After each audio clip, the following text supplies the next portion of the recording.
story begins in 1172 and we are shown a kingdom. There were many tribes in this kingdom whose leaders were called Khan. But these leaders did not get along at all, which is why they often had a fight. We are shown a tribe. The leader of that tribe goes to find his wife for his 9-year-old son. His son's name was Temudgin. After traveling all day, Temudgin's father goes to his friend. There, Temudgin meets a young girl named Bort. She asks him what he has come here for. He tells her that he has come here to find a wife for himself. Bort says, "Okay, then you should marry me." Saying this, she leaves. That's when Temudgin's father tells her, "I am looking for a girl for you who is from a big tribe." On which he tells his father that I will find a girl for myself. In the morning, his father stands in front of all the girls of his friend's tribe. Bort was also among those girls. That's why Temudgin chooses her for himself. They were married. But they could live together only after 5 years. Because this was a custom of their tribe. On the way, Temudgin gives Bort a locket as a gift. And says, "I will come back to you soon. We will definitely meet." Saying this, he goes with his father. After coming a long way, they stop at one place and rest. But there he sees another tribe too. Their leader sends a bowl of milk for Temudgin's father. Which was the message that he wants to befriend him. That tribe was extending a hand of friendship to him. In response, Temudgin's father also sends him a bowl of milk. But Temudgin's father's companion says that first you should give milk to someone else. But he wanted to win the trust of that leader. And he drinks the whole milk bowl himself. When he goes a little further, Temudgin's father fell off his horse. As soon as he falls, he dies. Here it is found that this was a trick of the leader of that tribe. He had poisoned the milk. After Temudgin's father's death, all the people of his tribe leave his body and go away. Because he believed that if he wanted to live, he would have to be part of another strong, powerful tribe. After Temudgin's father's death, his special man takes all the people of his tribe with him. And also takes all the animals in his custody. On the way to that special man, Temudgin's mother tells him, "You are not doing well.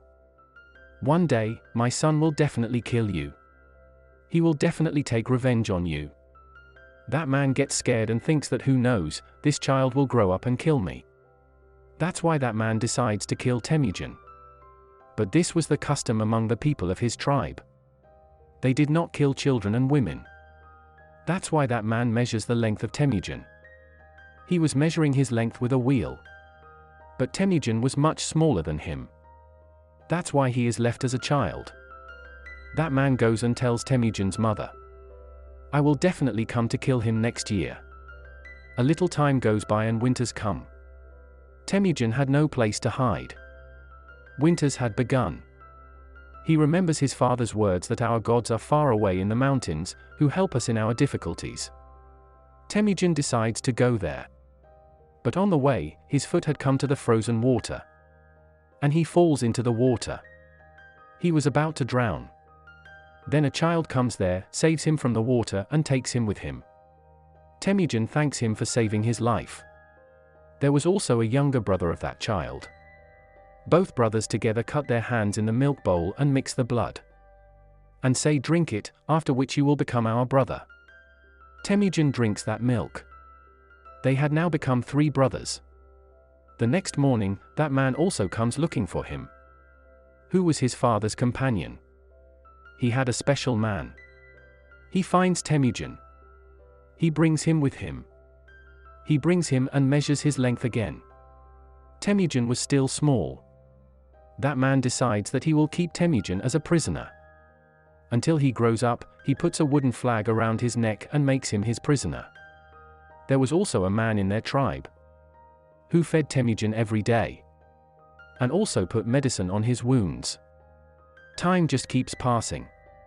The man who had imprisoned him. When he measures his length, Temudgin was still small. One day it was raining very heavily. Everyone goes to their own tents. The man who took care of him, fed him. He takes advantage of this and frees Temudgin. Says, "Run away from here." He goes away with a heavy flag. He had come a long way running. He reaches the god of that mountain, about which his dad had also told. There he sees a wolf. And now his wooden flag also opens itself. The story goes a little further. We see that Temujin had grown up now.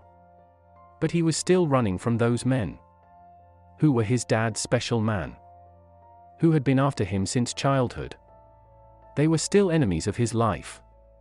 But in the end, people catch him. He is imprisoned in the same way, as he was caught in the childhood with a heavy wooden flag. Temujin's age and length had increased, and his chances of dying were also more. But that man tells him, "I will not kill you now. I want you to beg for your life in front of me." On which he replies, "I will die happily. But I will never say this in front of you." Hearing this, the man says, "Okay, I wanted to kill you easily. But now I will kill you by torturing you." After which Temujin is tied again. The same man comes to him, who used to feed him in childhood. He was still alive. One night when he was celebrating with that man, who had caught Temujin, he comes to him in a state of intoxication. Temujin takes advantage of this, and kills that man by hitting him with the bandage of his neck. That man had died. Now he was free. First of all, he goes to meet his wife Bort, with whom he was married in childhood. Bort had also grown up, and quite beautiful too. He takes Bort with him to his mother and sister. When Temujin's mother sees that her son is alive, she is very happy. Her life was going on happily. Then one day the people of the other tribe attack them, because a while ago Temujin's father had kidnapped the mother of the chief of this tribe, when this chief was small. And today he has grown up. He had sworn that he will definitely take revenge for his mother.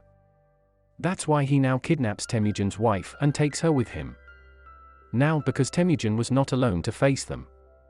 That's why he goes to his old brother for help, who mixed his blood in milk and fed him in childhood. He had also become the powerful chief of the tribe.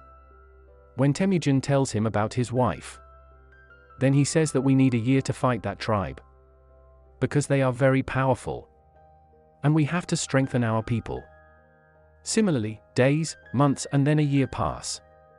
Temujin attacks that tribe with his brother. They kill everyone. Temujin also finds his wife Bort in a tent. But now she was about to become the mother of the chief's child. But still Temujin loved her very much. Embraces her. Whatever he got by killing that tribe, he distributes it to everyone who were fighting with him, and also gives a share to their family, who were killed fighting with him. Seeing his mercy, the people of his brother's tribe also join him. Temujin had become a strong tribe. But when his brother sees this, he now hated Temujin. One day Temujin's people see his brother's companions, who were stealing their horses. Then a man attacks them with an arrow. The arrow hits a man. When they go and see, he was no one else. In fact, he was his brother's elder brother, who now hated Temujin. When he finds out that Temujin's men killed his brother, then he becomes furious. He joins hands with all the people of the nearby tribe, decides to fight with Temujin. Temujin knew that he would not be able to win the war. That's why he sends all the children and women of his tribe, takes some of his companions with him and fights with them, and loses. On which his brother imprisons him. Does he kill him? Because he still considered Temujin his brother. One day his brother sells him to another tribe. Those people take him with them. After a long journey, he is brought to a big city. They bring him there and put him in a place, so that someone can buy him. But no one buys. One day the king of this kingdom sees him.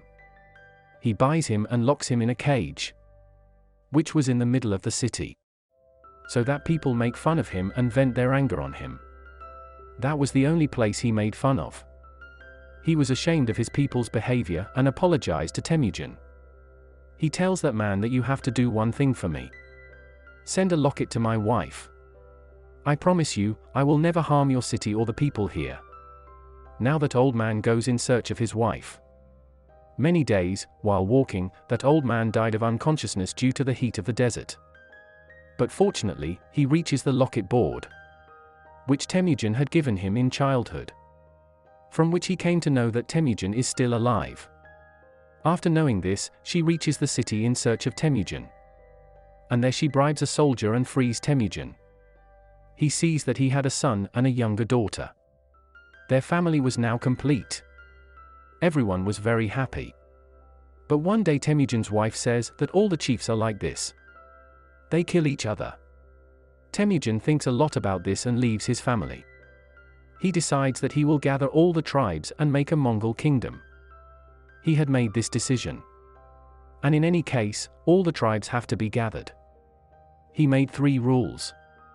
First, women and children will not be killed. Second, they will fight to the death.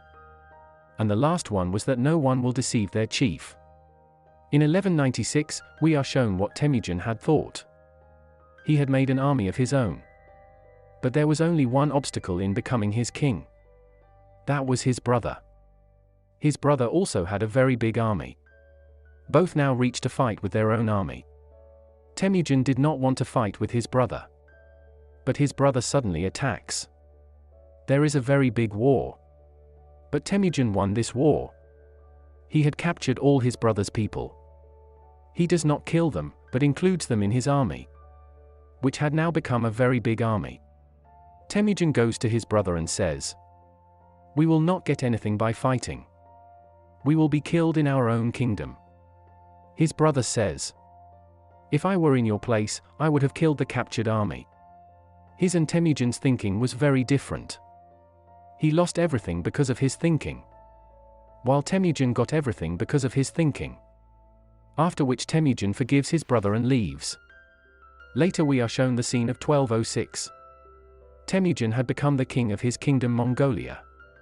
It is still known as Genghis Khan. He fought wars against all the oppressors of the kingdom. He was considered a powerful and brave king. And with this, the story of Temujin's bravery ends here.